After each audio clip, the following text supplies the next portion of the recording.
Did you know that Machiavelli uncovered precisely 9 weaknesses embedded deep within the female psyche? Flaws that, when properly understood, can be used not to destroy, but to control desire, ignite obsession, and establish dominance in a world where most men chase, while only a few are chased? Most men bleed out their energy begging for attention like starving dogs thrown scraps. But a man who understands these primal triggers no longer needs to chase. He becomes the flame to which the moth is irresistibly drawn. He becomes the question she cannot answer, the mystery she can't unravel.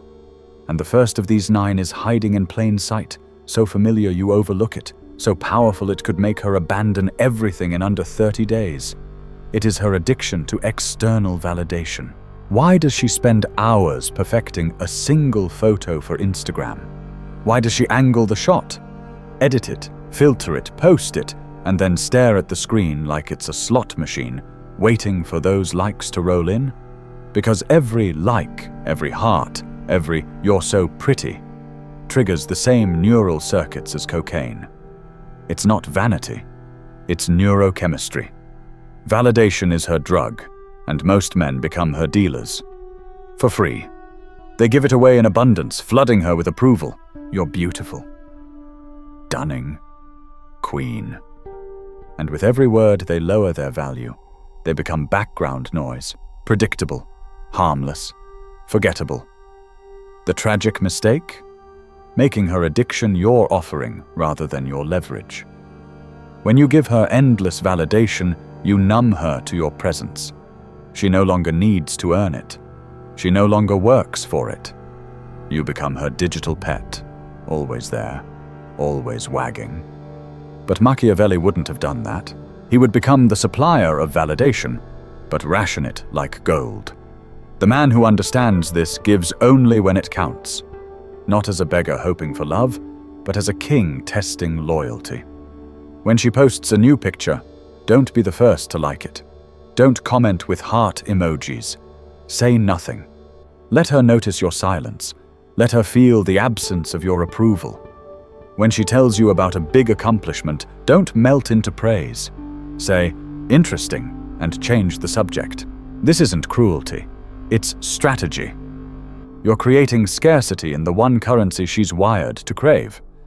So when you do offer her validation, it becomes a reward. A carefully timed hit of dopamine that hits harder than 1,000 comments from men she doesn't even remember. Give her praise only when she truly earns it, and even then, deliver it when she least expects it. That surprise, that randomness, it taps into the same addictive mechanics that make gambling impossible to quit. It's called intermittent reinforcement. The brain becomes obsessed not because of how much it gets, but because it doesn't know when the next hit will come. The unknown becomes irresistible. And once you master this one principle, you'll see the shift. Her posture changes when she's near you. She checks her phone more often. She initiates more conversations. But that's only the beginning. Because there's another weakness, more invisible, but even more powerful. It's the silence between texts, the question marks in her mind, the inability to predict your next move. It's uncertainty, and it's the second weapon in your arsenal. Predictability is the killer of attraction.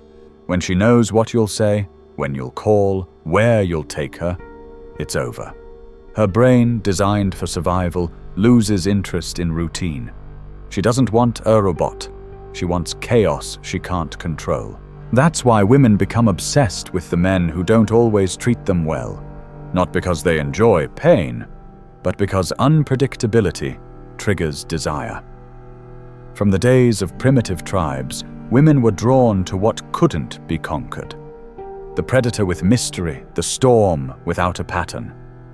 Most men become predictable too fast. They respond in seconds. They share every detail. They plan everything like a grocery list. They think being open builds trust. But in truth, it builds boredom. Machiavelli understood this long before smartphones. He said, "It is better to be feared than loved." But even deeper, It is better to be unknown than known too soon. So if you want to rewire her attention, start with your patterns. Disrupt them. Respond fast sometimes, slow at others. Be online, but not replying. Be affectionate, then distant. Not cold, just impossible to predict. Next, share less. Not lies, just mystery. When she asks what you did today, don't give her a spreadsheet. Say, "Had a good day," and leave it at that. Her mind will fill in the blanks. And what her imagination creates is always more powerful than the truth. Be the blank page she's desperate to write on. And finally, vanish. Strategically. Disappear for a few hours, skip a reply, then return calm, centered, no apologies, just presence. "Hey," you say, like nothing happened. That absence creates hunger. That silence makes your voice thunder when it returns. The key here isn't chaos. It's calibrated unpredictability. Enough pattern to build trust. Enough disruption to maintain desire. Her mind must live in the balance between, "I think he likes me," and "I have no idea what he'll do next." And when you live in that space, she will start chasing. Slowly at first, then desperately. She'll initiate more, ask more, wonder more. Why? Because unpredictability, in her brain, equals high status, value, power. The man who cannot be fully grasped must be pursued. But there's something even more potent, something almost mystical. It's not about being mysterious or withholding. It's about seeing her, really seeing her, reading her like a map no one else knows how to navigate. It's called emotional mirroring. And when paired with her deepest primal fear, the fear of being replaced, it becomes the most devastating tool in your arsenal. Imagine this. A woman is upset, distant, maybe even angry. Most men either ignore her or try to fix the problem with logic. Both approaches fail, but the master, the one who understands emotional mirroring, does something radically different. He looks, he listens, he observes. Then he names her emotion before she speaks it. You seem frustrated, like you feel invisible right now. And suddenly something happens. Her guard drops, her walls crack. Because in that moment, she feels profoundly understood. Her brain lights up with oxytocin, the bonding chemical. It's not magic. It's neurology. Women are addicted to the feeling of being seen. And if you're the one who sees her when no one else does, she will cling to you like her lifeline. You become her mirror, her validation, her therapist, her anchor. But just as she feels safest, when she thinks you're hers entirely, you introduce the twist. Subtle, strategic. You trigger her oldest fear. The fear of being replaced. Not with cruelty, not with manipulation, with suggestion. A comment about being invited to a dinner. A mention of an interesting person at work. No details, just presence. Just enough to awaken her suspicion, her insecurity. And suddenly, you're not just the man who sees her. You're the man who could leave. And that is unbearable. When you pair deep emotional connection with subtle suggestions of scarcity, you create a storm in her mind. She starts reading into everything. Your silence, your tone, your pauses. Her questions become more pointed, her messages more frequent. She wants to reclaim the certainty you just took away, because now you are not only the man who understands her, but the man who might vanish.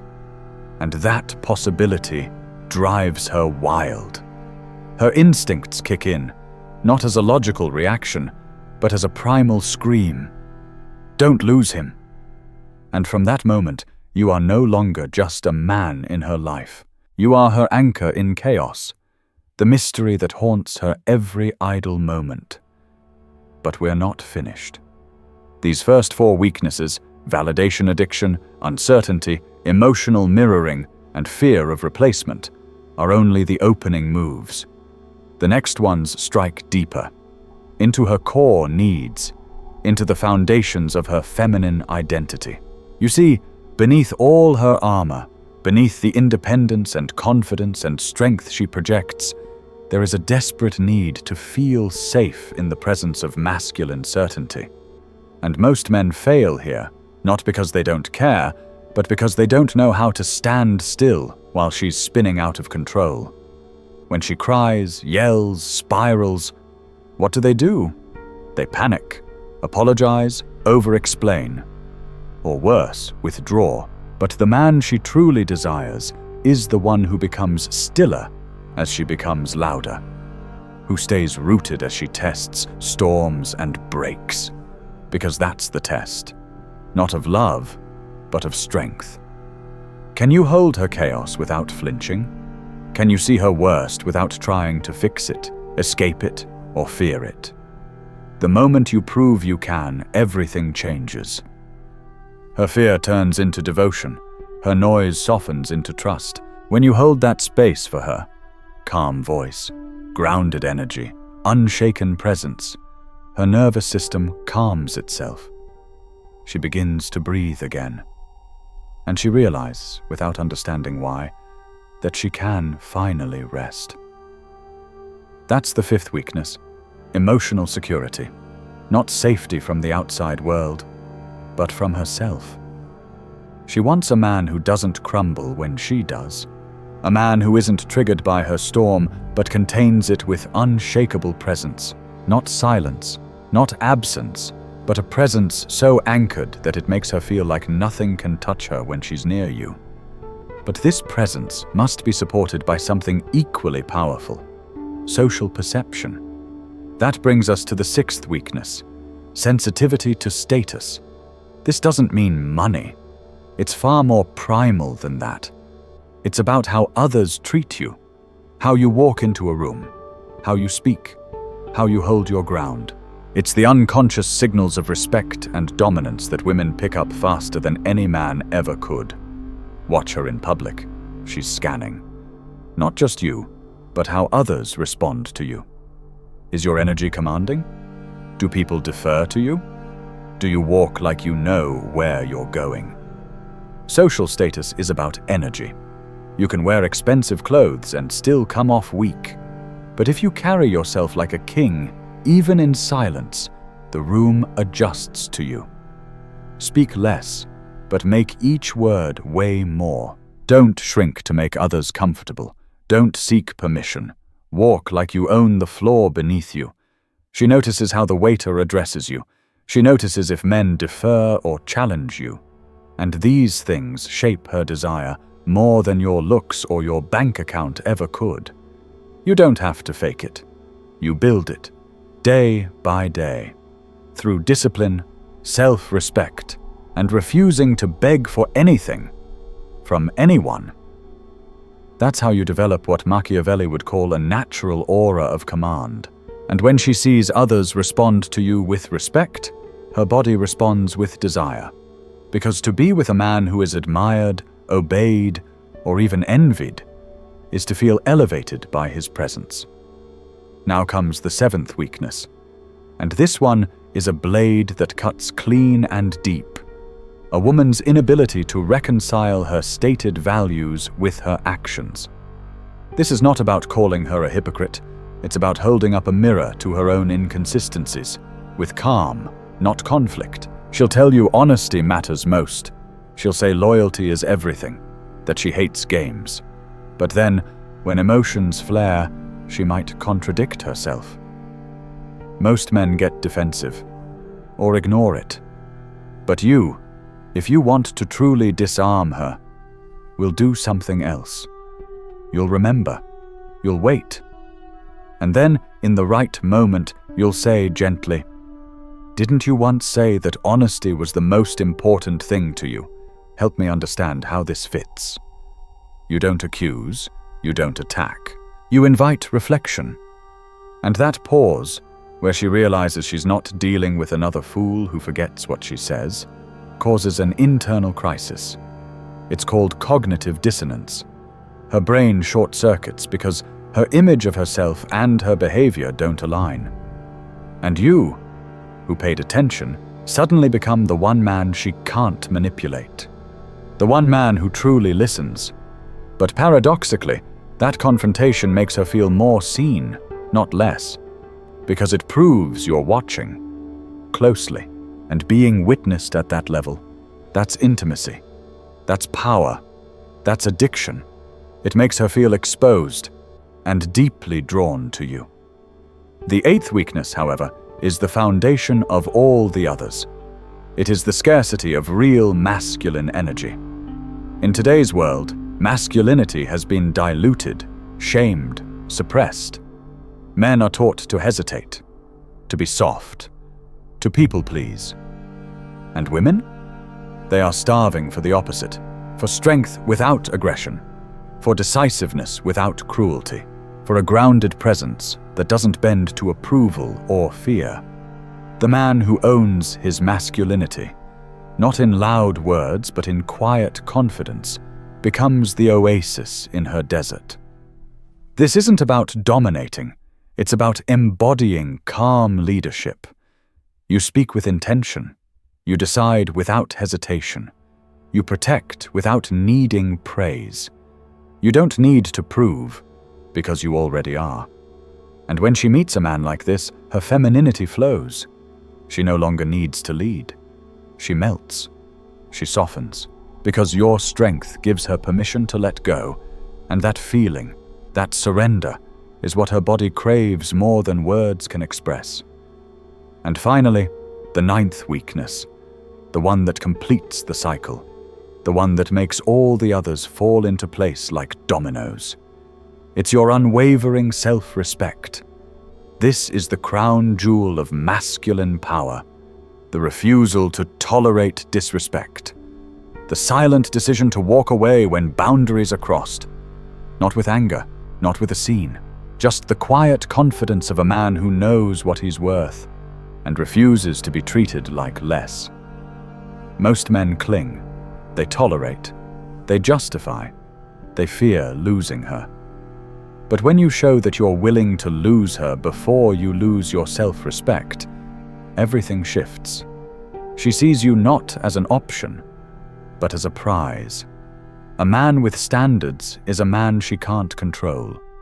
A man who walks away is a man she chases, because she knows deep down that men like you are rare, that your approval isn't cheap, that being with you is not a right, it's a privilege.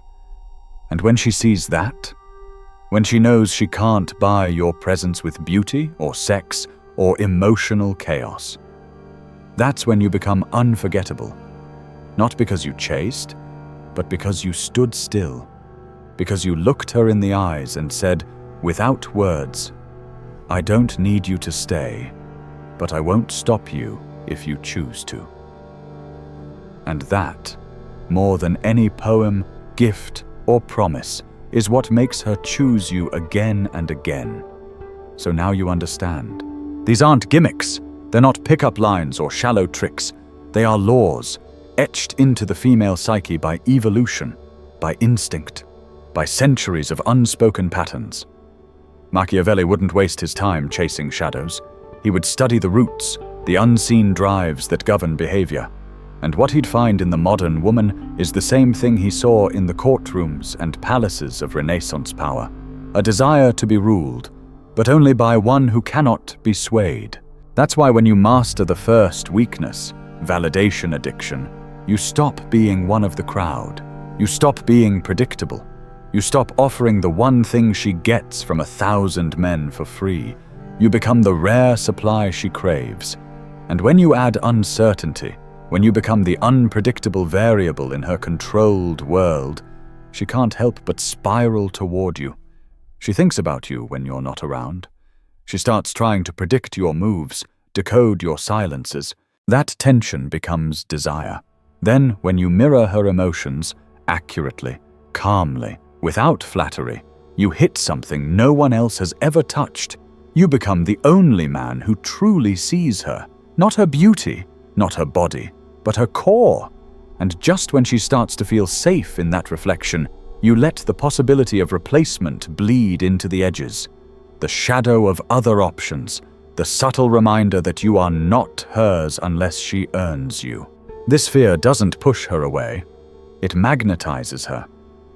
You move on to emotional containment, the rock in her hurricane. Where others panic, you breathe. Where others fight, you stay. You don't tame her emotions, you hold space for them. She screams, you stay. She cries, you hold. And in that stillness, she discovers a kind of masculine that doesn't break under pressure. It thrives in it.